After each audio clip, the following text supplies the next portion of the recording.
आज ना 2 गोष्टी खूप छान घडल्या. एक पहिली गोष्ट म्हणजे खूप उकाड्यानंतर, खूपच वाट पाहिल्यानंतर आज ना जोरदार पावसाने हजेरी लावली होती.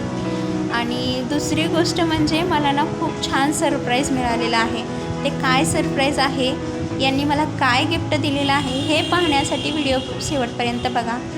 आता मी राजेंसाठी इथं छान कांदा भजी बनवत आहे आणि ही कांदा भजी बनवण्यासाठी ना मी घरातले फक्त 4च पदार्थ वापरलेले आहेत. एक म्हणजे होतं बेसन, दुसरं मी रेग्युलर जे भाजीला वापरते ना तिखट, तेच तिखट टाकलेलं आहे, मीठ टाकलेलं आहे आणि कांदा चिरून टाकलेला आहे उभा.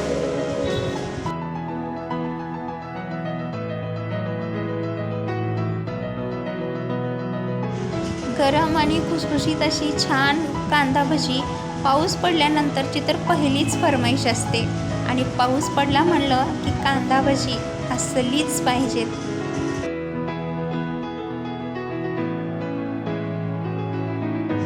छान असं मंद गॅसवरती छान कुरकुरीत होईपर्यंत आता मी इथं भजी तळून घेत आहे.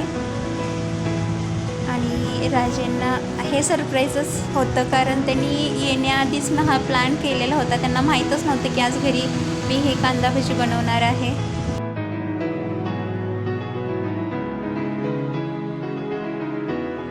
चटपटीत गरम कुरकुरीत अशी कांदा भजी तयार आहेत. आता चला आपण राजेंना नेऊन देऊया. अरे वा वा वा वा, मस्त.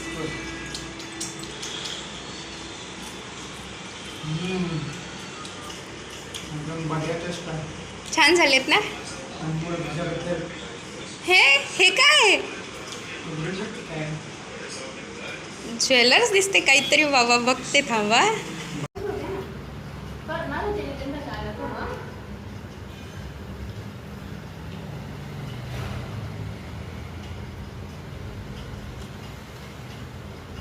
त्याचं अनपॅकिंग आपण थोड्या वेळाने करू.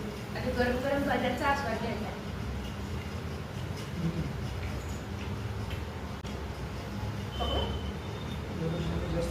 काय असेल याच्यामध्ये? Any guess?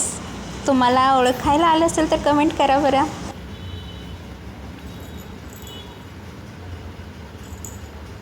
काय ते गुजरातीमध्ये कादंबरी ज्वेलर्स. गुजराती वाचायला शिकली आहे बा मी आत्ता थोडी थोडी.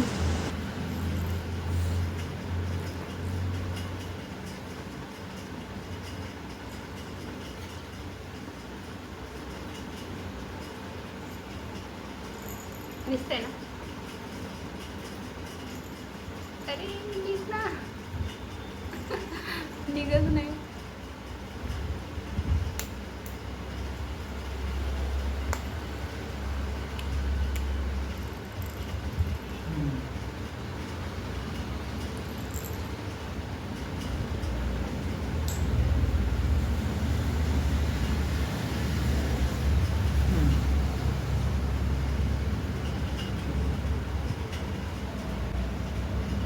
बंद कर बरं. गिफ्ट ना छोटं आहे पण खूपच छान आहे. मला खूप आवडलं. देणं महत्त्वाचं आहे. गिफ्ट केवढं आहे, कितीच आहे, काही फरक पडत नाही. तसंही सोनं एवढं महागलं आहे आता सध्या. एवढं जरी माझ्यासाठी मिळालं ना, मी खूप खुश आहे. खूप खूप खूप थँक्यू.